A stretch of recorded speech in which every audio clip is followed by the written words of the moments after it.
नमस्कार, हरियाणा न्यूज का खास कार्यक्रम मुद्दा देख रहे हैं आप और मैं हूं आपके साथ मुस्कान गंगराड़े। राज्यसभा चुनाव की प्रक्रिया पूरी हो चुकी है, लेकिन हरियाणा की राजनीति में सियासी हलचल थमने का नाम नहीं ले रही। चुनाव खत्म होते ही अब शुरू हो चुका है वार और पलटवार का दौर। सत्ता पक्ष अपनी रणनीति को कामयाबी बता रहा है तो विपक्ष सवालों की झड़ी लगाकर घेरने में जुटा हुआ है। ऐसे में बड़ा सवाल यही है कि क्या ये सियासी रणनीति का हिस्सा है या फिर चुनावी नतीजों के बाद की बेचैनी। इस रिपोर्ट में देखिए।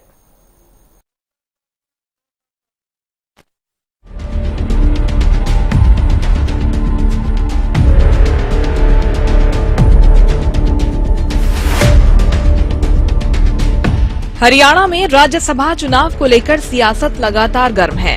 इसी कड़ी में सीएम नायब सैनी ने कांग्रेस पर तंज कसा है। राज्यसभा चुनाव में क्रॉस वोटिंग को लेकर कांग्रेस पर निशाना साधते हुए उन्होंने कहा कि इससे कांग्रेस की आंतरिक कमजोरी उजागर हो गई है और उनके विधायक अपनी ही पार्टी की कार्यशैली से खुश नहीं हैं। खेला नहीं हुआ राज्यसभा के चुनाव में। राज्यसभा के चुनाव में कांग्रेस के प्रत्याशियों ने, परंतु मैं ये कहूंगा कि ये दुर्भाग्यपूर्ण है। ना तो राहुल गांधी को अपने नेताओं पर विश्वास है, ना नेताओं को नीचे अपने विधायकों पर विश्वास है। आपके सामने है विपक्ष का नेता, 2 बार का मुख्यमंत्री पोलिंग एजेंट बनकर बैठ गया। कांग्रेस का हरियाणा का प्रभारी पोलिंग एजेंट बनकर बैठ गया। भाई, जब आपके ऊपर विश्वास नहीं है, आपको उन्होंने वोट भी दिखाया, फिर आप कैसे कह सकते हैं कि खेला हो गया? खेला नहीं हुआ, उनको दिखाया उन्होंने सारा कुछ। जो अंदर अंदर घुल रहा है मामला, ये मनाने से नहीं कुछ होगा, इससे कोई फर्क नहीं पड़ने वाला है।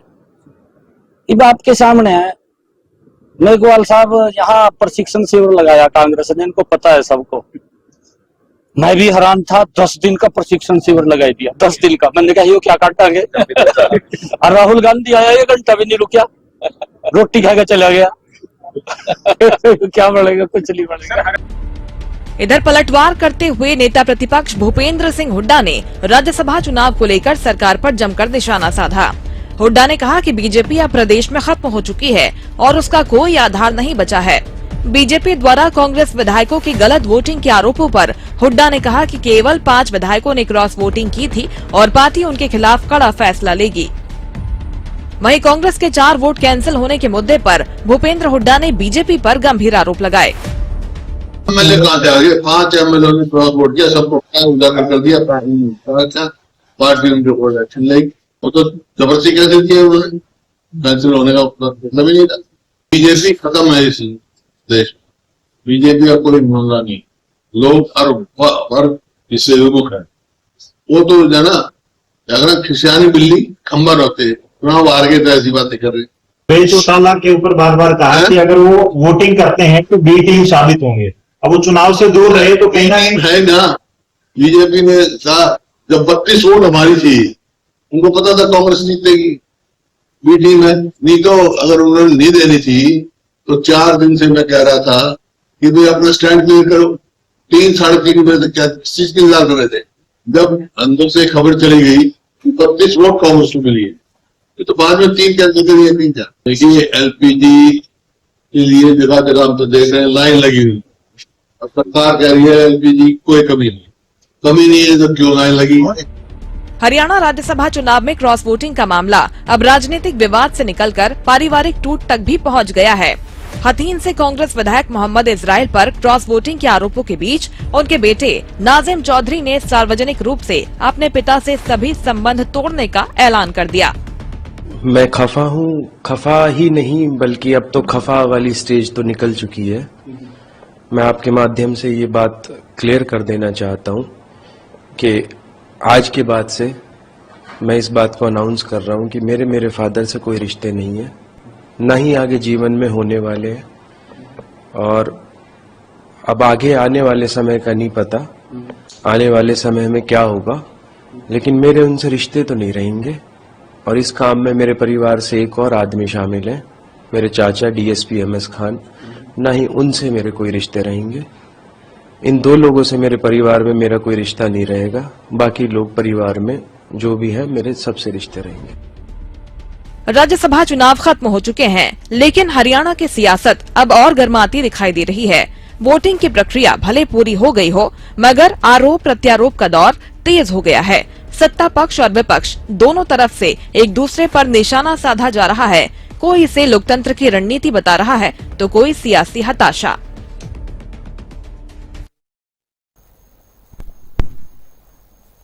कुल मिलाकर हरियाणा में आरोप प्रत्यारोप का दौर जारी है। राज्यसभा चुनाव के बाद से ही सियासी संग्राम लगातार देखने को मिल रहा है। इसी पर चर्चा को आगे बढ़ाएंगे। मेरे साथ कुछ खास मेहमान जुड़ रहे हैं, परिचय आपका करवा देती हूं।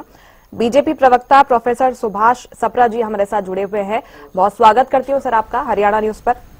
कांग्रेस प्रवक्ता सुखबीर तंवर जी हमारे साथ जुड़ गए हैं, सर आपका भी बहुत स्वागत है हरियाणा न्यूज पर। इनेलो प्रवक्ता अमनदीप केसरी जी हमारे साथ जुड़ गए हैं हरियाणा न्यूज पर। अमनदीप जी आपका भी बहुत स्वागत है। वरिष्ठ पत्रकार है राजेंद्र जादौन जी हमारे साथ जुड़ गए हैं, आपका भी बहुत स्वागत है राजेंद्र डी।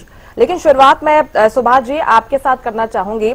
जिस तरह से राज्यसभा चुनाव में क्रॉस वोटिंग हुई, आप विपक्ष की अंदरूनी कलह इसे बता रहे हैं। एक सीट भले ही कांग्रेस पार्टी जीत गई हो, लेकिन क्या इसे माना जाए कि बीजेपी की रणनीतिक जीत हुई है या फिर राजनीतिक जोड़ तोड़, जिसका आरोप कांग्रेस पार्टी लगा रही है? सभी को नमस्कार जी, सभी दर्शकों को भी नमस्कार।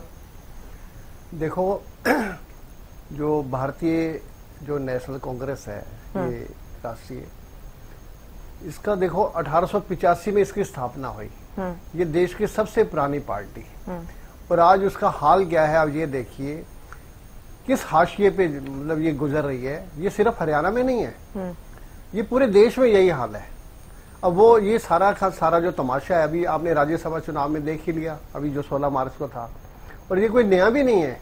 2016 में जो चुनाव हुए थे यहाँ पे, जहाँ पे स्याही कांड हुआ था, जो बिल्कुल हमारे पूरे इंडिया में प्रसिद्ध है। जब भी राज्यसभा चुनाव होता है कहीं भी और वहां पे वोटिंग होती है, तो स्याही कांड की चर्चा जरूर से जरूर होती है। भाई किस तरह से कांग्रेस के विधायकों ने किस तरह से स्याही कांड करके अपने ही कैंडिडेट्स को हरवाया और इंडिपेंडेंट जीते सुभाष चंद्रा जी। यही हाल इन्होंने 2022 में किया। कार्तिकेय शर्मा जी जीते, कांग्रेस के जो एमएलए थे उन्होंने वोट क्रॉस किया। अब आप देख ही रहे हो, आप 5 वोट क्रॉस हो रहे हैं और 4 इनके इनवैलिड है। और ये सिर्फ हरियाणा में नहीं है, उड़ीसा में भी ऐसे हुआ। उड़ीसा में तो तुरंत सस्पेंड भी कर दिए वहां पे 3। बिहार में भी वो गए नहीं, वहां पे वोट देने के लिए नहीं गए। मतलब पूरे देश में यही हाल है। तो ये हत्या तो अपने आप ही कर रही है, अपनी पार्टी की हत्या ये अपने एमएलए कर रहे हैं। अब तमाशा आप देख ही रहे हो। आप यहाँ पे जो 5 क्रॉस के आप उनके बयान देखो, आप क्या बयान आ रहे हैं जी। मैं नापसंद हूं इसलिए मुझे मेरा नाम लिया जा रहा है। यहाँ तो पसंद नापसंद की चर्चा चल रही है। अब कुलदीप वत्स जी एमएलए हैं बादली से, कह रहे हैं जी यहाँ पे ईमानदार और जो मेहनती जो वर्कर्स हैं, कार्यकर्ता है, उसकी कोई वैल्यू नहीं है। यहाँ पे सिर्फ जो चापलूस हैं या जो भ्रष्ट हैं, सिर्फ उनकी वैल्यू है। मतलब इस तरह के बयान आ रहे हैं। वो एक दूसरे को गद्दार बता रहे हैं। कांग्रेस ऑफिस में ही जाके धरने में बैठ गए। अब ये देखिए ना, मंजू चौधरी साथ में थी, वहां भी वो she is also an MLA. मतलब इनका ये हाल चल रहा है। शैली चौधरी कह रही है जी मैं नापसंद हूं इसलिए मेरा नाम लिया जा रहा है। पहले 4 नाम लिया, फिर 5, पहले 5 फिर 4 फिर 5 जरनैल सिंह को फिर नोटिस दे दिया। अब जरनैल सिंह जी भी कह रहे हैं, मैं तो यहाँ पहले भी डिबेट पे बैठता रहा हूँ राज्यसभा चुनाव से पहले, हमें पता है ये जो एमएलए हैं 37 एमएलए में से बहुत से जो एमएलए हैं वो मतलब उनको विश्वास नहीं अपने जो नेतृत्व, उनकी जो लीडरशिप है, दे डोंट वांट, उनको कॉन्फिडेंस है ही नहीं, विश्वास वो खो चुके हैं। अब देखो ना, 5 क्रॉस हुए, 4 इनवैलिड हुए, 9 37 वोट में से 9 चले जाना, यानी 25% जो एमएलए हैं वो कांग्रेस पार्टी का विश्वास खो चुके हैं। वो बार बार वो सीएम साहब की तारीफ करते रहे, जरनैल सिंह जी पहले भी तारीफ करते रहे, गोकुल सेतिया जी पहले भी तारीफ करते रहे, उनके यहाँ चाय पे भी गए। तो मतलब ये हुआ, हालात इनका इतनी बुरी है। अब ये जरनैल सिंह जी कह रहे थे जी एमएलए तो जाते हैं सीएम साहब चोरी मिलते थे, मतलब जाना तो चलो ठीक है, एमएलए काम करवाते हैं, चाहे वो पक्ष है या विपक्ष है। सीएम साहब के यहाँ तो खुला दरबार है 24 घंटे, आम जनता के लिए भी खुला दरबार है, क्योंकि इसलिए जनता ने विश्वास, तीसरी बार चुना है सरकार को। ये हरियाणा के इतिहास में पहली बार हुआ, तीसरी बार कंटिन्यू, और वो भी पूर्ण बहुमत, 48 एमएलए आए हों। तो ये जिस तरह के हमारे नायब सिंह सैनी जी, उनका जो लीडरशिप है मतलब जिस तरह से वो कार्यशाली है, जैसे वो काम कर रहे हैं, जनता खुश है। और सारी चाहे पक्ष है या विपक्ष है। अब ये विपक्ष के जो एमएलए हैं जिन्होंने वोट दिया है, ये अंतरात्मा की आवाज पे दिया है। अब ये कांग्रेस की चाहे आरोप लगाते रहे जी, पैसे चले जी, पैसे लिए जी, अभय सिंह चौटाला जी इनेलो से हैं, वो भी अरे जी इतने नोट दिए जा रहे हैं, इतने करोड़ रुपए बोली लगाई जा रही है। अरे सतीश नांदल जी जो इंडिपेंडेंट कैंडिडेट है, उन्होंने हुड्डा साहब को चुनौती दी है, अभय सिंह चौटाला जी को चुनौती दी है, आप आइए मुझे बताइए किसने, कहां से पैसे आए, किसने दिए, एक रिकॉर्डिंग लाओ, एक प्रूफ तो दो। मतलब घटिया सी राजनीति और अच्छी, ये BJP is a well discipline party. बिल्कुल, हमारा चाहे देश है या हमारा प्रदेश है, वहां पे मोदी साहब का राज है, यहाँ पे नायब सिंह सैनी जी तीसरी बार सरकार चला रहे हैं, बढ़िया बजट पेश हुआ, जनता खुश है। और ये जो हमारे आदरणीय नरेंद्र मोदी जी का सपना है 2047 का विकसित भारत का, उसी की नींव है हमारा हरियाणा। और यहाँ पे बिल्कुल डेमोक्रेसी सेटअप है। भारतीय जनता पार्टी बिल्कुल ईमानदारी से उन्होंने चुनाव लड़ा है जी। तीसरा इंडिपेंडेंट कैंडिडेट था और हमारे तो 48 थे, उसमें से 31 पहले से हमें उम्मीद थी संजय भाटिया जी जीतेंगे, उसमें कोई शंका थी ही नहीं, कोई प्रॉब्लम ही नहीं थी किसी भी तरह से। और सतीश नांदल जी ने इंडिपेंडेंट थे, हमारा समर्थन मांगा, हमने उनको दिया। 17 वोट हमारे पास फालतू थे, हमने कहा चलो आपको देंगे भाई। तो इसमें किसी तरह का ये जो आरोप लगा रहे हैं कांग्रेस या इनेलो, अब इनेलो का देखो बिल्कुल घोषित हो गया इस चुनाव में भाई कांग्रेस को जिताने में कितना बड़ा रोल रहा है। मतलब उसकी बी टीम इधर उधर वो बोलती थी, आरोप लगाती थी, इस पर बयान भी घोषित हो गया जो इनेलो है वो कांग्रेस चर्चा करेंगे आगे, कांग्रेस की बी टीम है ये। बाकी मेहमानों को भी जोड़ लेते हैं। तंवर जी, आपका क्या रिएक्शन है, क्योंकि राज्यसभा चुनाव में एक सीट जीतने के बाद भी उस तरह का जश्न आप लोग मना नहीं पाए। सत्ता पक्ष तो आरोप लगा रहा है, पार्टी के अंदर से भी जो विरोध के सुर उठे हम सबने सुने हैं। अब सब कुछ ठीक है पार्टी में, क्योंकि रूठों को बनाने की कोशिश भी हमने देखी कि हो रही थी हाईकमान की ओर से, नेतृत्व की ओर से। अब क्या स्थिति है?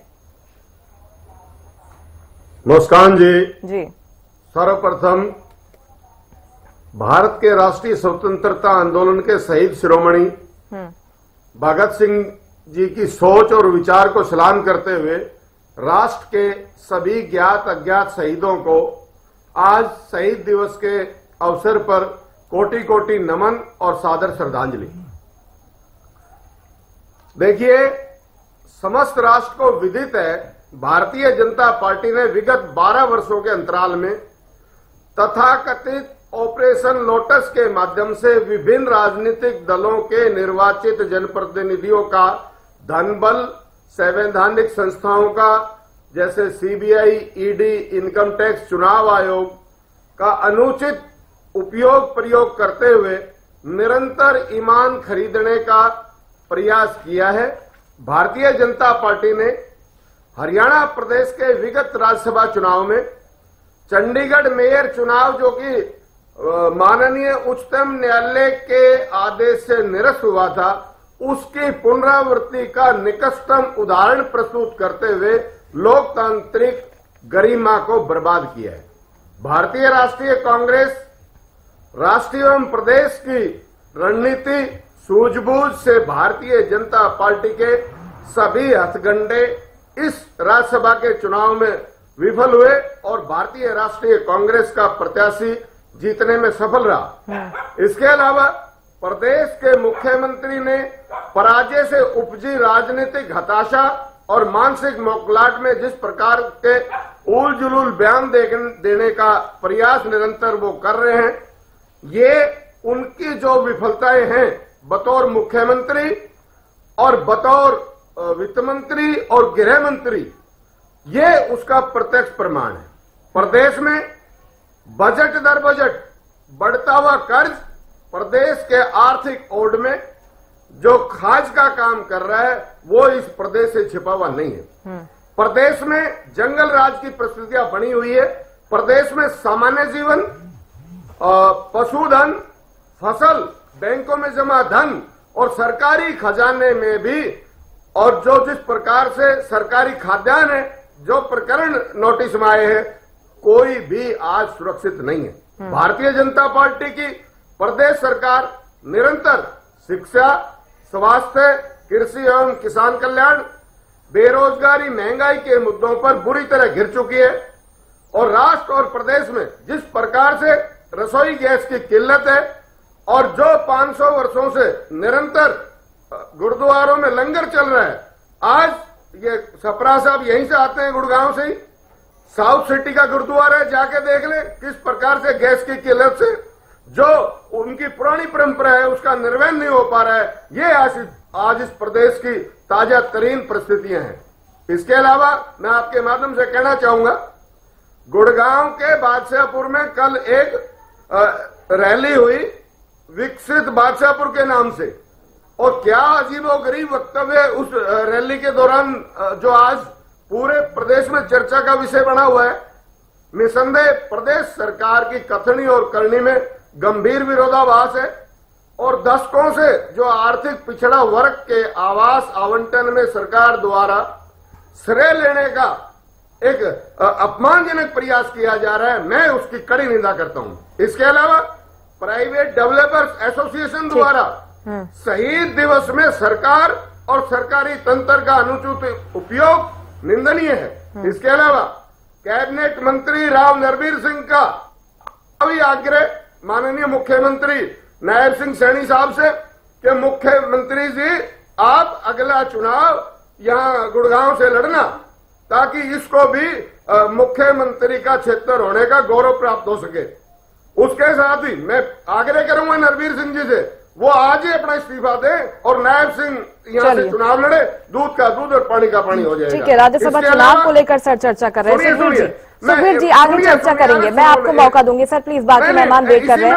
एक बार opening statement Tanwar ji 10 second में क्या हो जाएगा? ठीक है आप 10 सेकंड का अवसर दें मुझे। ठीक है जिस प्रकार से उन्होंने कहा कि यहाँ अनेक नेता जो मुख्यमंत्री का सपना देखते देखते मर गए और कुछ मरने वाले हैं, निसंदेह मुझे कहने की आवश्यकता नहीं किस नेता को वो निशाना था, और इसके अलावा शायद मानसिक बौखलाहट में भूल गए कि किस तरह से हरियाणा प्रदेश के दूसरे मुख्यमंत्री यहाँ दक्षिण हरियाणा के समस्त हरियाणा के दिग्गज नेता राव वीरेंद्र सिंह जी बने थे। शायद नरवीर सिंह जी हताशा में इस प्रकार का बयान देने का जो विषय सामने आया है। निश्चित तौर पे हरियाणा की राजनीति में, दक्षिण हरियाणा की राजनीति में और पूरे हरियाणा प्रदेश में ये एक ऐसा कलंक है जो धोने से भी धुलेगा नहीं। उसके बाद मुख्यमंत्री ने जो जवाब दिया वो भी आपने सुना होगा सर।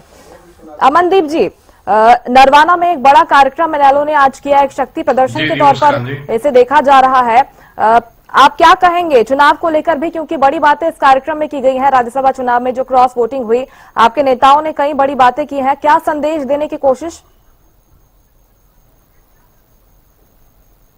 जी मुस्कान जी, सर्वप्रथम तो शहीद आजम भगत सिंह और सभी महान स्वतंत्रता सेनानियों के जो आज शहीदी दिवस था उसके ऊपर इंडियन नेशनल लोकदल ने एक बहुत बड़ा आयोजन किया था।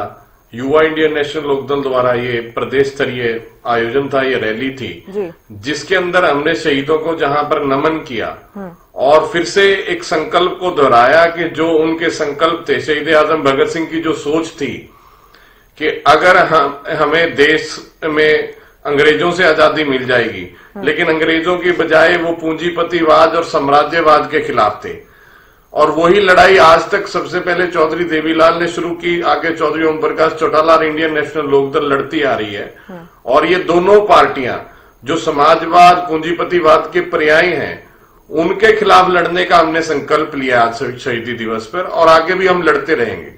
अभी हालिया में संपन्न हुए राज्यसभा के चुनाव के अंदर एक बहुत ही स्पष्ट उदाहरण जो है पूंजीपतिवाद का आपको देखने को मिला कि किस प्रकार से लोकतंत्र के अंदर लोगों की आवाज के खिलाफ, लोगों की जो जनता की जन भावनाओं के खिलाफ किस प्रकार से ये दोनों पार्टियां काम करती हैं, भारतीय जनता पार्टी और भूपेंद्र सिंह हुड्डा की कांग्रेस और चौधरी अभय सिंह चौटाला जी इंडियन नेशनल लोकदल के विधायकों के निर्णय के बाद इन दोनों का जो ठगबंधन के उजागर हुआ है, इन दोनों की जो मिली भगत की पोल जनता के सामने खुली है। और आज आप देख रहे हैं कि 23 तारीख हो गई है, 16 तारीख को चुनाव संपन्न हुआ था। दोनों एक एक पार्टियां सीट भी जीत गई है, लेकिन इनकी बौखलाहट और बेचैनी इस वजह से है कि इनकी पोल पट्टी खुल गई है। इनकी जो पर्दे की पीछे की जुगलबंदी थी वो अभय सिंह चौटाला जी के फैसले से खुल गई है। जहां पर हम देखते थे कि भारतीय राष्ट्रीय कांग्रेस के नेता भूपेंद्र हुड्डा और मेरे साथी सुखबीर तंवर भी बड़ा जोर देकर के कहते थे कि भी इस चुनाव में वोट अब्सटेन करना, वोट मत डालना, और जब हमने वही कर दिया तो इनको तकलीफ इतनी ज्यादा हो रही है, भी क्यों नहीं डाला आपने वोट, आप क्यों नहीं वोट डालने आए। और दूसरी तरफ भारतीय जनता पार्टी का देखिए बेशर्मी, अपने ही प्रदेश उपाध्यक्ष को चुनाव में खड़ा किया और फिर ये कहते हैं कि हम सबसे ज्यादा डिसिप्लिन्ड पार्टी हैं। वो तो निर्दलीय था, हमारा तो था ही नहीं। जबकि इनका आज भी पदाधिकारी है, पहले भी पदाधिकारी था, और चुनाव में खड़ा किया। भूपेंद्र सिंह हुड्डा से बातचीत हुई, पैसे का खुला लेन देन चला। मतलब जो विधायक भारतीय जनता पार्टी के खिलाफ वोट लेकर के जीते, जिन विधायकों ने अपने हल्के में लोगों से कहा कि हम भारतीय जनता पार्टी की नीतियों के खिलाफ हैं, झूठे आरोप लगाते, उनके खिलाफ वोट लेकर के जीते, और वही विधायक आकर के राज्यसभा में भारतीय जनता पार्टी की वोट डालते हैं और ये कहते हैं कि हमने नहीं कोई पैसे का लेन देन किया। कोई प्रूफ तो दो भाई, वो तो जब आपके अभय सिंह चौटाला जी को दो प्रूफ दीजिए। अरे विचारधारा क्या, वो प्रूफ, इससे बड़ा प्रूफ क्या है? बताओ प्रूफ तो दो ना। किसके खिलाफ जीत कर आए चुनाव है? इससे बड़ा प्रूफ क्या? और कोई मैं 50 साल पहले जीत के आए, जवाब दूंगा अभी तो 2024 में अभी आप बोलिए, अपने टाइम पे जवाब दूंगा। प्रूफ क्या है? बोलो बोलो बोलो आप। अरे इससे बड़ा प्रूफ क्या है कि खुद कांग्रेस के विधायक, कांग्रेस के नेता खुद बता रहे हैं, बखान कर रहे हैं। बीके हरिप्रसाद कह रहे हैं कि पैसे का लेन देन हो रहा था। बिल्कुल झूठ बोलते हैं। उन्होंने नहीं लिया, हम तो कह रहे हैं कि भूपेंद्र हुड्डा और उनके पास भी पैसे गए हैं। और जहां 5 विधायकों ने क्रॉस वोट किया, जिन 4 विधायकों ने जानबूझ करके वोट को इनवैलिड किया, उनको दुगने पैसे मिले हुए हैं, क्योंकि उन्होंने जहां तो जीत के अंतर को 31 वोट से ले जाकर के केवल 28 वोट पर समेट दिया। अगर वो इनवैलिड ना करते तो सतीश नांदल जी को जीतने के लिए 31 वोट चाहिए थे। इसी कांग्रेस चार वोटों की जिम्मेदारी तो रिटर्निंग अधिकारी पर उन्होंने डाली है, अमनदीप जी। इसी कांग्रेस ने ओम प्रकाश चौटाला जी को जेल में डाला था। नहीं रिटर्निंग, अब ये बताइए उनके बेटे को भी जेल में डाला था। अब ये बताइए, सपरा जी एक एक करके, सपरा जी। हाँ, तो ले लिया ना हमने बदला। आज उसको भी चोट लगी है, वो भी बौखलाए घूम रहे हैं। आप इनके मुस्कान जी पिछले एक हफ्ते के दोनों पार्टी के नेताओं के बयान सुन लीजिए, कोई भी तर्कपूर्ण बयान नहीं है। मानसिक संतुलन बुरी तरह से हिल गया है, क्योंकि जो असली जो खेल खेल रहे थे वो उजागर हो गया, वो जनता के सामने पोल पट्टी खुल गई है। ठीक है। अभी भूपेंद्र सिंह हुड्डा बयान दे रहे हैं, मुझे इतना हास्य आ रहा है। वो कह रहे हैं जी अंदर से खबर पता लग गई थी कि 32 विधायकों ने वोट दिया कांग्रेस को। केवल अंदर से खबर तुमने बताई थी क्या बाहर? तुम ही तो कांग्रेस के चुनावी एजेंट थे। जिन 5 विधायकों ने क्रॉस वोट किया, मुस्कान जी, उन्होंने वोट भूपेंद्र हुड्डा को दिखाया। तो क्या भूपेंद्र हुड्डा ने फोन किया अभय सिंह को कि भाई मेरे तो 5 विधायक क्रॉस वोट करके? ये कितनी ज्यादा मतलब तर्क से तर्क है और तथ्य से कितना दूर है। जबकि अभय सिंह चौटाला जी ने 3 बजे प्रेस कॉन्फ्रेंस में ये कह दिया था। आपने तो नतीजे रात को 2:30-3 बजे दिखाए, लेकिन उन्होंने दिन में 3 बजे कह दिया था कि कांग्रेस 30 का आंकड़ा भी छू नहीं पाएगी। और ये स्पष्ट बता दिया था कि भारी खरीद फरोख्त विधायकों की हो रही है और भारतीय जनता पार्टी खरीद रही है, कांग्रेस बिक रही है। ये जनता के सामने साफ साफ उजागर हुआ। और अभी तो ये एक चुनाव हुआ है राज्यसभा का, जिसके अंदर 25% विधायक साफ हो गए। एक 2028 में होगा। इस प्रकार से ये 2029 तक, और एक खुदा ना खास्ता कोई और बाई इलेक्शन राज्यसभा का आ गया, ये कांग्रेस सारी साफ हो जाएगी। अभी 1/4 साफ हो गई है। आने वाला वक्त बताएगा। मनदीप जी, मैं लौटती हूँ आपके पास लौटती हूँ। राजेंद्र जी, आप किस तरह से देखते हैं प्रदेश के मौजूदा राजनीतिक हालात को, जिस तरह से कांग्रेस और बीजेपी में आरोप प्रत्यारोप का दौर देखने को मिल रहा है? इस बीच इनेलो की एक बड़ी सियासी रैली आज देखने को मिली, शक्ति प्रदर्शन के तौर पर इसे देखा जा रहा है। आप किस तरह से देखते हैं? नहीं, देखिए ऐसा है कि भारतीय जनता पार्टी तो अभी सत्ता में है ही, लेकिन वो अपने आप को लगातार जो है दूसरे विपक्षी दलों को किसी तरह से पीछे रखने के प्रयास में वो लगातार सक्रिय है। तो राज्यसभा चुनाव हुए तो उनका यही प्रयास था कि दोनों सीट जो है भारतीय जनता पार्टी को मिल जाए। एक निर्दलीय प्रत्याशी आ गया, भारतीय जनता पार्टी ने उसको समर्थन दे दिया।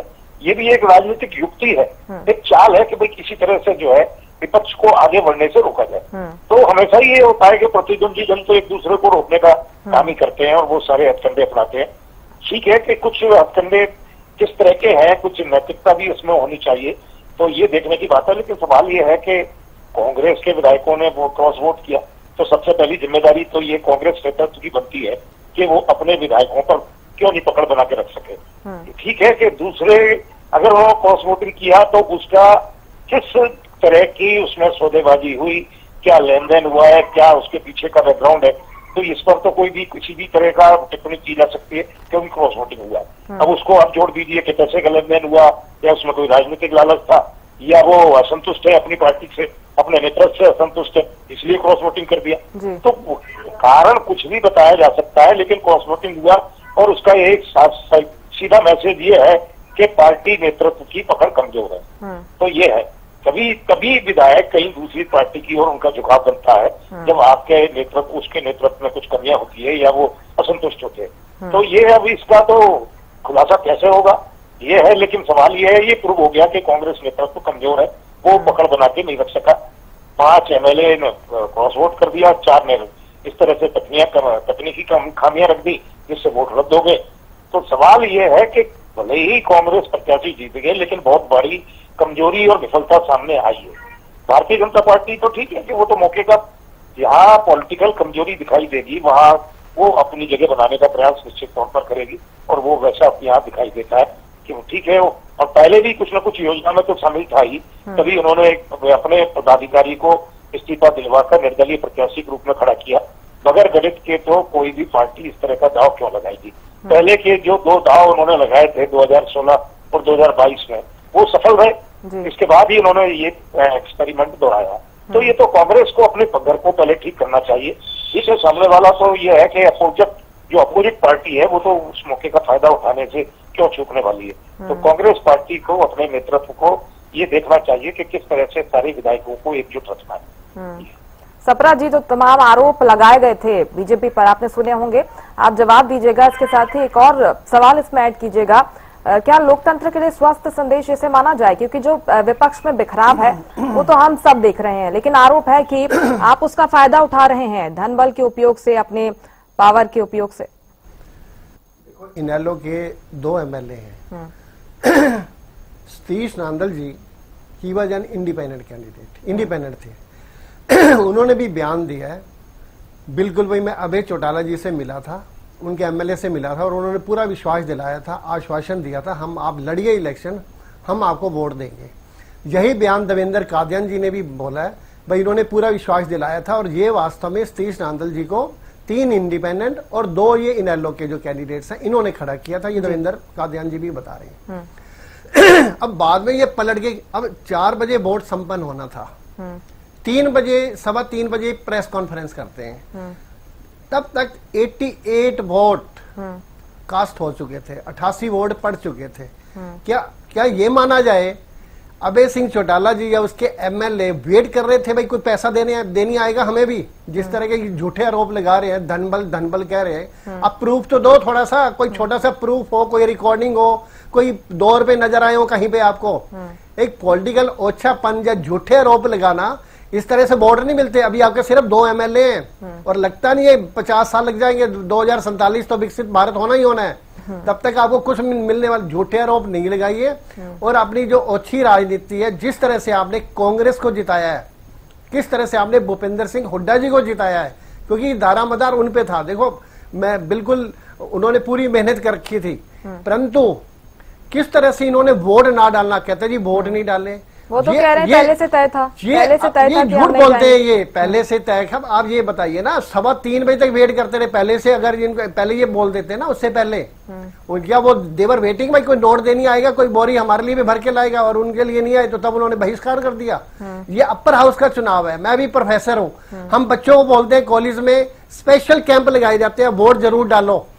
मतदाता दिवस मनाए जाते हैं दिसंबर में, राष्ट्रीय मतदाता दिवस, और ये तो अपर हाउस का चुनाव है।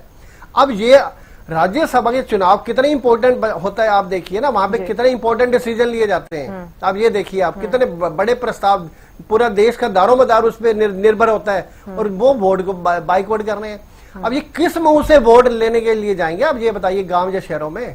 मतलब इनका हालत ये हो चुकी है, झूठे आरोप लगाना बिल्कुल गलत बात है। और हम भी चाहते हैं जो विपक्ष है वो बिल्कुल स्ट्रोंग होना चाहिए, कोई भी अगर हमारे कमी नजर आती है तो वो बोल ले, ये नहीं झूठे वैसे ही सड़कों पे निकल जाए, ये नहीं वैसे विधानसभा का घेराव करे, प्रश्न पूछे और फिर वॉकआउट कर जाए, फिर भाग जाए, आंसर सुनने को तैयार नहीं है। ऐसा नहीं होना चाहिए। हम तो चाहते हैं आप हमें पूछो। अभी तंवर साहब बता रहे थे जी बेरोजगारी, भर्ती, बुढ़ापा पेंशन, नारे किनारे, अभी खत्म हुआ है विधानसभा सेशन, सिर्फ 6-7 दिन हुए। इनके हर मुद्दे की जो विपक्ष वाले जो झूठे नारे लगाते थे, झूठे प्रदर्शन करते थे, हमारे नायब सिंह सैनी जी ने हर चीज का बारीकी से और विस्तृत 2-2 घंटे जवाब दिए है, हर चीज उनको समझाई है। आप ये देखिए ना आप, और इनके हर मुद्दे की हवा निकाल ली है, हर मुद्दे की। और अब ये जो हाहाकार मचा है, ये कांग्रेस की अपनी देन है, अपने विधायक है। ये हम तो कहते हैं इनका, अब हमें मत छेड़ो, अपना मामला है तुम्हारा, अपने आप निपटो। अब एक दूसरे को गद्दार बोल रहे हैं, कोई जयचंद बोल रहा है, कोई चापलूस बोल रहा है, कोई भ्रष्ट बोल रहा है। अब हम नहीं कह रहे, ये अपने आप ही इनके कह रहे हैं। तो ये कांग्रेस का अपने आप हाल है। ये सिर्फ यहाँ नहीं, आप ये देखो ना, अभी मैंने बताया है उड़ीसा में भी, बिहार में भी, और ये आज का नहीं है, हर जगह। पहले अभी मैंने बताया जी 2016 में भी यही हाल हुआ था। मतलब अभी हो सकता है, आज भूपेंद्र सिंह हुड्डा जी की प्रेस कॉन्फ्रेंस थी, मैं सुन रहा था, अभी बता रहे हैं जी आप इस्तीफा दे दीजिए। अब हो सकता है इस्तीफा भी दे दें भाई, नाराज तो वो है ही है। ये ठीक है, अगर वो बोर्ड क्रॉस करते हैं तो उनका एमएलए शिप जो है वो कैंसिल नहीं होती, क्योंकि इसमें व्हिप जारी नहीं होती, इसमें एंटी डिफेक्शन बिल लागू नहीं होता, विधायक रहेंगे तो हाँ यस, तो ये हो सकता है इस्तीफा दे दें, यहाँ भी अंतरात्मा आ जाए, उन्हें पता है, क्योंकि काम उनको नायब सिंह सैनी जी वो कह रहे हैं भाई वो काम कर रहे हैं बढ़िया, उनकी तारीफ करते हैं बिल्कुल ही। अब हो सकता है इस्तीफा दे दे, हम तो चाहते हैं मतलब देखेंगे जो है ना इस्तीफा वो ना दे और काम करे बढ़िया, जनता की आवाज बने वो विधानसभा में, झूठे आरोप ना लगाएं। और ये कांग्रेस की अपनी अंतरात्मा पता नहीं कैसे जागेगी, पता नहीं। अब पहले तो देखिए ना, हिमाचल की पहाड़ियों में ले गए, हिमाचल की पहाड़ियों में एक ट्रेवलर बस में भर के, वहां पे होटल में रुके, वहां पे नेटवर्क नहीं। अब ये क्या कुछ हुआ सर, हम सब जानते हैं। वहां पे नेटवर्क नहीं है, वहां पे मोबाइल भी ले लीजिए। अब ये देखो ना, मतलब इतना प्रेशर उन पे डालना, मिलने ना देना। फिर अंदर देखिए आप, अपने ऑपोजिशन लीडर जो हमारे, वो पोलिंग एजेंट भूपेंद्र सिंह हुड्डा जी, बीके प्रसाद जी, पूरा घटनाक्रम सर सबने देखा, आपने सारा देखा, सारी दुनिया ने देखा है। मतलब जी जी बिल्कुल बिल्कुल। तो ये अपने आप लड़ रहे हैं, आपके ऊपर जो आरोप लगाए गए हैं, क्या कुछ कहेंगे? एक बड़ा आरोप आज आदित्य देवीलाल की ओर से लगाया गया है, कहते हैं कि बीजेपी कांग्रेस को आलू प्याज की तरह खरीद रही है और कांग्रेस बिक रही है। क्या कहेंगे, आपका रिएक्शन इस पर?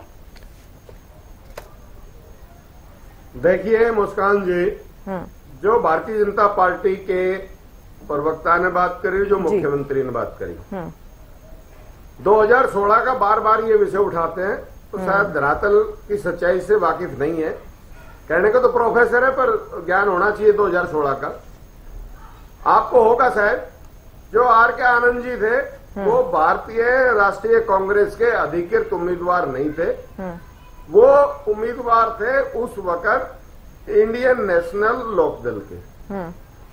और वो जो प्रकरण हुआ उसका बार बार सहारा लेके जो भारतीय राष्ट्रीय कांग्रेस को बदनाम करने का प्रयास है, इनको ऊपर से नीचे सभी को बाहर जाना चाहिए। इसके अलावा जो 2022 का विषय उठाते हैं, जो कमजोर कड़ी कुलदीप बिश्नोई और किरण चौधरी जो कांग्रेस में रहते हुए मुख्यमंत्री पद के उम्मीदवार होते थे, आज उनकी जो राजनीति है उसको भारतीय जनता पार्टी ने समाप्त कर दिया। ये बात इस देश प्रदेश से छिपी हुई नहीं है। इसके अलावा ये बड़ी बात करते हैं कि निरंतर 3 बारी पूर्ण बहुमत, ये वो इस तरह के वक्तव्य रटे हुए इनके। मैं 2019 की धरातल की सच्चाई बताता हूं, आपके चैनल ने निरंतर इनकी उस अवधारणा को आगे बढ़ाया था। इनका विषय था हरियाणा प्रदेश के 2019 के चुनाव में अब की बार 75 पार आए, कितने थे 40, और बैसाखियों पे सरकार इन्होंने बनाई थी। इसके बाद आते हैं 2024 में, इन्होंने एक छद्म अवधारणा बनाई कि अब की बार राष्ट्र में 400 पार आए, कितने 2240, और इन्होंने जो जोड़ तोड़ करके बैसाखियों पे सरकार बनाई और आज भी चल रही है। और जो हरियाणा प्रदेश का जब जन जन की आवाज थी कि भारतीय राष्ट्रीय कांग्रेस की सरकार बनेगी, और चुनाव परिणाम के बाद एक स्पेसिफिक विवेचना के बाद माननीय नेता प्रतिपक्ष राहुल गांधी जी ने जो एक प्रस्तुत किया ब्यौरा 25 लाख की चोरी का, बाद में चुनाव आयोग ने उसको 29 लाख माना, और ये इस 2024 के विधानसभा चुनाव का प्रत्यक्ष प्रमाण है, इसमें कोई अन्यथा किंतु परंतु नहीं है। इसके अलावा सप्रा साहब, आपने जो भी बात कही कि मुख्यमंत्री ने ये बता दिया और वो बता दिया है, मैं आपके माध्यम से, इस चैनल के माध्यम से आज हरियाणा प्रदेश और राष्ट्र का अवगत कराना चाहता हूं। क्या भारतीय जनता पार्टी के 12 वर्षीय कुशासन में इस प्रदेश पे कर्जा नहीं बढ़ा? क्या आज जंगल राज की परिस्थितियां पैदा नहीं हुई? किस प्रकार से रंगदारी मांगी जा रही है और आज कोई व्यक्ति सुरक्षित यहाँ नहीं है? क्या इस प्रदेश में सीएमआई के आंकड़ों के मुताबिक सर्वाधिक बेरोजगारी नहीं? और क्या ये आपका अपना आंकड़ा है, ज्वलंत विषय है, ये आपका अपने आंकड़े हैं ये। क्या गैस की कमी और काले अरे सुनो ना, हाँ सुन रहे हैं भी लिया करो। हम, सुन रहे हैं आपकी बात ही तो सुन रहे हैं। अब झूठ मत बोलिए, अब झूठ मत बोलिए, मुस्कान रोकिए, बीच में झूठ मत बोलिए। मुस्कान रोकिए इनको। हाँ हाँ मैं रुका हुआ हूँ, इसके अलावा झूठ मत बोलिए बीच में। क्या हाँ आज गैस की कमी और कालाबाजारी नहीं है? आप जाओ, मैंने पहले भी कहा, जाओ साउथ सिटी के गुरुद्वारा में देखो क्या हाल है। और इसके अलावा ये सारी कांग्रेस की देन है। ये नरेंद्र मोदी जी का ये सारा ये जो पैनिक है ये कांग्रेस की देन है। ये कांग्रेस की देन है। बेइज्जत मत हो, अपनी उम्र का सम्मान करवाना सीखो। आप भी देखिए, अपने झूठ मत बोलिए, बड़े चैनल पे आप बोल रहे हैं। ये वर्ल्ड वाइड प्रॉब्लम है और फिर भी यहाँ पे कोई समस्या नहीं है। अब जब चैनल पे बैठ के झूठ बोलते जाएंगे ऐसे नहीं होगा। अब आप अपनी उम्र देखिए, यस आप अपनी उम्र देखिए, झूठे नारे। अपनी कांग्रेस को संभाल नहीं पा रहे हैं, एक दूसरे को गद्दार बोल रहे हैं, एक दूसरे को भ्रष्ट बोल रहे हैं। और ये भ्रष्टाचार में डूबी कभी कॉमनवेल्थ घोटाला, तीसरी बार 48 सीटें जीती, 48। जनता ने विश्वास किया, जनता ने चुना। और जो तुम्हारे एमएलए जो चुने गए वो देखो एक दूसरे को क्या बोल रहे हैं। ये अब ये देखिए। हाँ मुस्कान जी, इसके अलावा बहुत महत्वपूर्ण विषय है। नरेंद्र मोदी जी ने इस देश को आह्वान किया है कि कोविड काल की परिस्थितियों से निपटने के लिए तैयार है। महत्वपूर्ण मुद्दा सर आप उठा रहे हैं तंवर जी, लेकिन किसी और दिन इस विषय पर चर्चा करेंगे। तंवर जी, ये नहीं बोलेंगे आप राज्यसभा में बोलिए, अपने एमएलए पे, अपने जो एमएलए के बयान है उसमें बोलिए। राज्यसभा चुनाव को लेकर आप अपने राज्यसभा इलेक्शन में बोलिए। मैं रिक्वेस्ट कर रही हूँ आप प्लीज राज्यसभा इलेक्शन में बोलिए। जाहिर तौर पर इम्पोर्टेंट बात आप कर रहे हैं, लेकिन हम आज राज्यसभा चुनाव को लेकर चर्चा कर रहे हैं। राज्यसभा पर बोलिए, राज्यसभा अपने एमएलए पे बोलिए जो बिकाऊ माल है। अगर वो मैडम ने ये पूछा है वो आलू प्याज की तरह बेचे जा रहे हैं, उसमें आप बयान दीजिए। आप तंवर जी, मैंने जो सवाल उठाए हैं, कोई भी अगर एक शब्द भी गलत ठहरा दे। मैडम ने आलू प्याज शब्द यूज किया है कि आपके एमएलए आलू प्याज हैं क्या? जैसे सब्जी मंडी में बेचा जाता है, जैसे अभय चौटाला जी ने बोला है आपके एमएलए बिक रहे हैं, आप उसमें जवाब दीजिए ना। आप ये बेशर्मीपूर्ण, आप अपने उसमें बेशर्मी आप अपने आप दोनों को उसमें राज्यसभा में बोलिए। आप एक एक करके सर प्लीज। अवनदीप जी, आप क्या कुछ कहेंगे? गंभीर आरोप आपके ऊपर भी लगाए जा रहे हैं। नहीं, आप इनको रोकते क्यों नहीं? मुस्कान, कैसी बात करते हैं ये? राज्यसभा में बोलिए, आप राज्यसभा में आलू प्याज में बोलिए। आप आलू प्याज का प्रश्न एक एक करके मैं सीएमआई का आधार है झूठा। आप ये बताइए, सिलेंडर उठाना है घर से। सप्रा जी प्लीज, सप्रा जी क्यों करते हो? सप्रा जी प्लीज।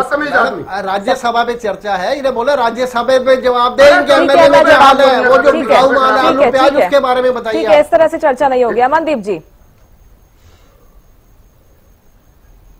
जी मुस्कान जी, देखिए जो आप कह रही हैं मुझे बहुत हंसी आ रही है कि कहा तो भाजपा के प्रवक्ता ये कह रहे थे कि एक भी सबूत लाइए, हमने विधायक नहीं खरीदे, और कहा दूसरी तरफ इनका दर्द बयां हो रहा है कि हमें पहले क्यों नहीं बताया आपने वोट नहीं डालनी।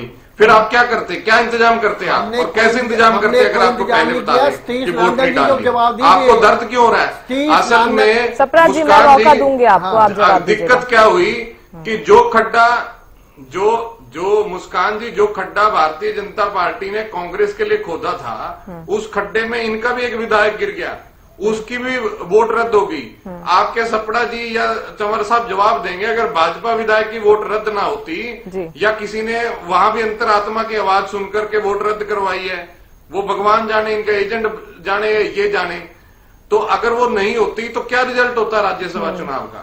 और सपड़ा जी और कांग्रेस, मैं बताता रहा हूं कि जब से एक हफ्ते से ज्यादा हो गया इनकी बौखलाहट, इनके जो दिमागी संतुलन हिला हुआ है, कोई तथ्यात्मक तर्कपूर्ण बात नहीं इनके पास, कोई चिंता और नहीं है। खुद ही अपनी पोल पट्टी खोल रहे हैं। बिल्कुल 2016 के अंदर बिल्कुल हम खुश आर हैं। के आनंद जी को जैसे बताया तंवर साहब ने कि आईएनएलडी का प्रत्याशी था, तो हुड्डा साहब ने अपना बैलेट पेपर खाली छोड़ा और 14 विधायकों की जो है स्याही बदली, तो वो कौन सा उम्मीदवार जीता था? सुभाष चंद्रा जी, जो भाजपा समर्थित उम्मीदवार थे।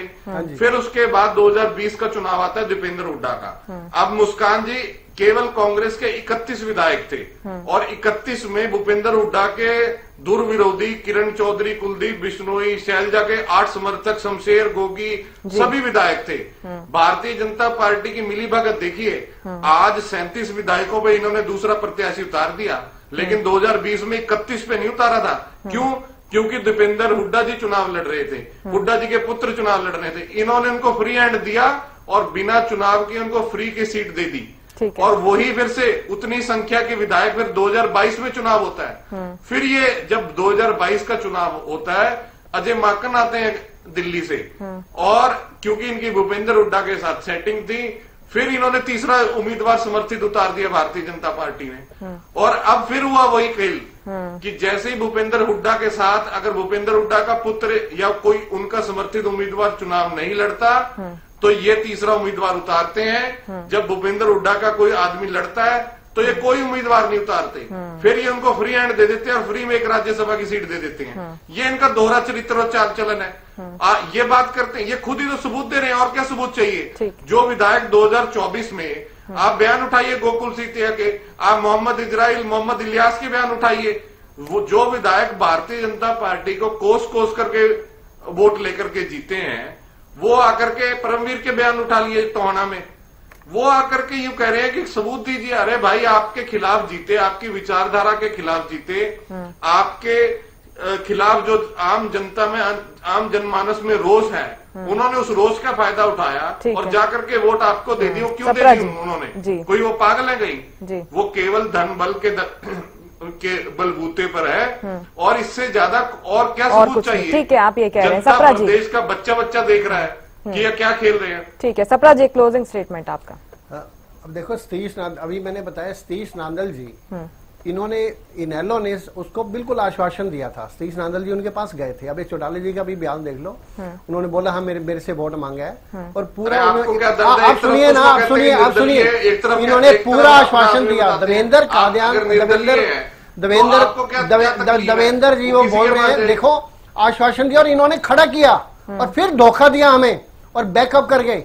मतलब 3:15 बजे तक इन्होंने, जैसे लॉलीपॉप होता है ना, और हम वेट करते रहे। मानहानि का केस दायर करने की बात कही किस तरह से कांग्रेस को जिताना था, नकार दिया उनके जो बयान आया उसको। हाँ जी, देवेंद्र कादियान का जिक्र कर रहे हैं, उन्होंने तो नकार दिया है, कह रहे हैं मानहानि का केस करेंगे, आप प्रूफ करें। हम तो कहते हैं मानहानि का ये डालें, माने उस पे डालें ना, पता चल जाएगा। बड़ी आसानी से बोल देते हैं मानहानि डालेंगे, पहले भी हम देखते रहे, डालते नहीं है ये, ऐसे बयान दे देते हैं। अच्छा, मतलब हालत इनकी ये है। और साथ ही साथ हमारे तंवर साहब, आपने लोकतंत्र वोट ना डाल के आपने राज्यसभा का बहिष्कार करके आपने हत्या की है।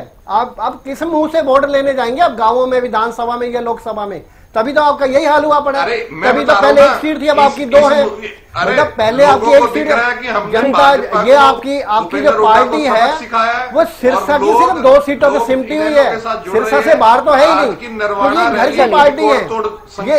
चाहे हम नाम रख दो राष्ट्रीय दल, परंतु ये घर की जो पार्टी है ना, जनता आपको एक्सेप्ट नहीं कर रही। आपके जो क्रियाकलाप है, नई बात कर रहे हैं, आरोप प्रत्यारोप का दौर हम देख रहे हैं कि प्रदेश भर में जारी। आप दोनों को मैं रोक रही हूँ सप्रा जी, समय की जरा बाध्यता है, आप दोनों को मैं रोक रही हूँ। आप सभी का बहुत शुक्रिया हरियाणा न्यूज पर जुड़ने के लिए, हमसे बातचीत करने के लिए।